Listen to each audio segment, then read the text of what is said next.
I disagree with you a little bit, right?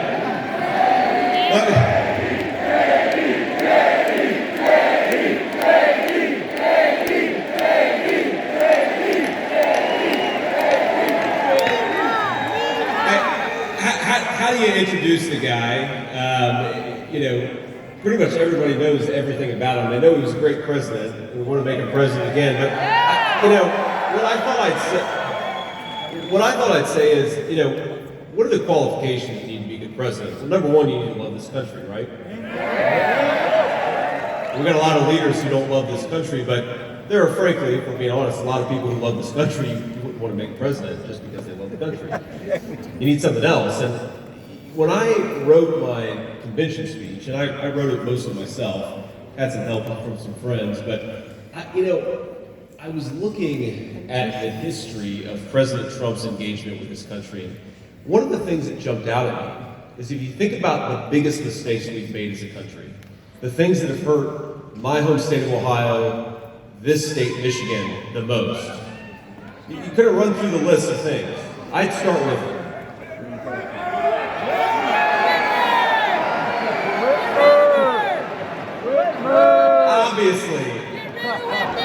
Obviously, Gretchen Whitmer's a problem. I'm talking about even further back than that.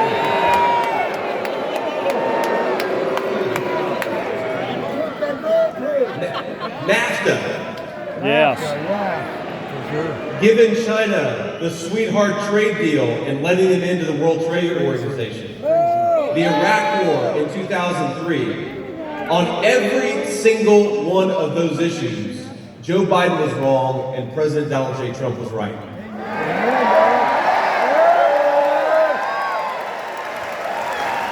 Even though he was a real estate developer in New York, he knew instinctively what this country needed and how to put the interests of the citizens of this country first. Now, we had a hell of a 4 years with President Donald J. Trump, didn't we?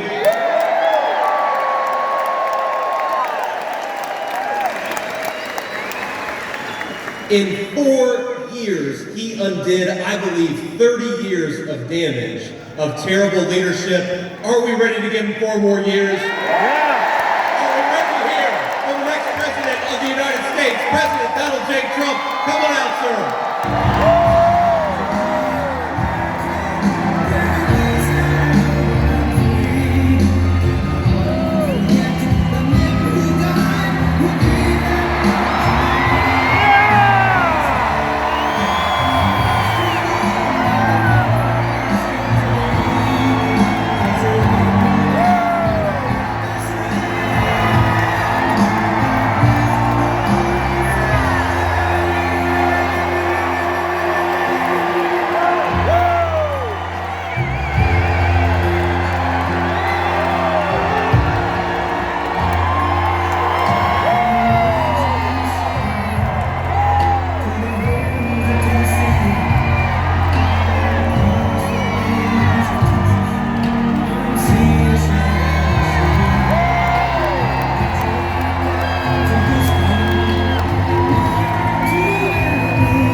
game over here. I want to thank you, JD, for the introduction. You're going to be a fantastic Vice President of the United States. And you know, I chose him because he's for the worker. He's for the people that work so hard.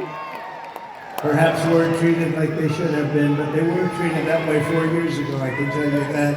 But we're going to get it back bigger, better, stronger than ever before. Thank you very much. This is something. I'm thrilled to be back in the great state of Michigan with thousands and thousands, and I mean lots of thousands up here. It's a hell of an arena.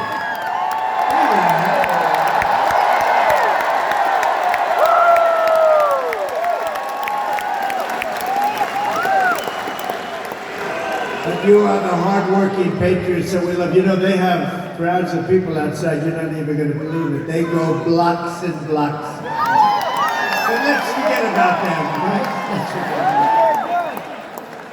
Let me begin this evening with a very special thanks to Americans nationwide, including all of you here today, for your extraordinary outpouring of love and support in the wake of the horrific last Saturday event. We remember! And when you think of it, it was exactly 1 week ago today, almost to the hour, even to the minute.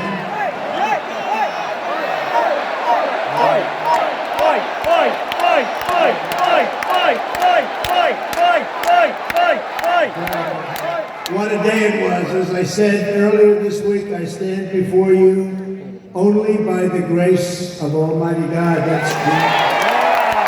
I shouldn't be here. I shouldn't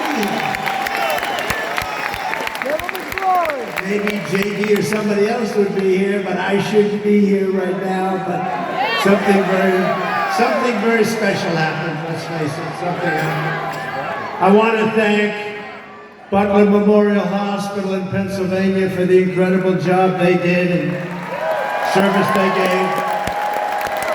And all of the great citizens of Butler, Pennsylvania and the surrounding area and everyone else for the job they did and the love that they showed us all. It was incredible, actually. What a time that was. What a time that was. Nobody's seen anything like it. And hopefully they never will again. And they had cameras blazing. I guess it was different in that way too, because we were right in the middle of all those. See, look at all the news back there. They were all blazing. They were going. No, they covered it fairly. They couldn't believe what they were saying either. So you did cover it fairly.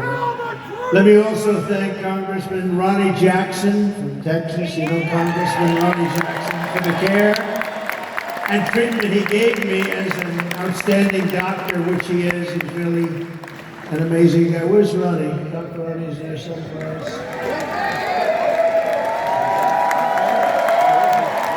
Well, thank you, Aaron. Thank you very much. Great doctor. He's a great admiral, a great doctor. He's a White House doctor for Bush, Obama, and a guy named Trump. And they said, who was the healthiest of the three? He said, not even a question, Trump. And I said, I love that guy. When he said that, Trump! that was my doctor. Even if he's a congressman, that was my doctor. But he's been a great congressman. Thank you very much, Ronnie, for everything. We appreciate it. Ronnie Jackson. We continue to pray for the recovery of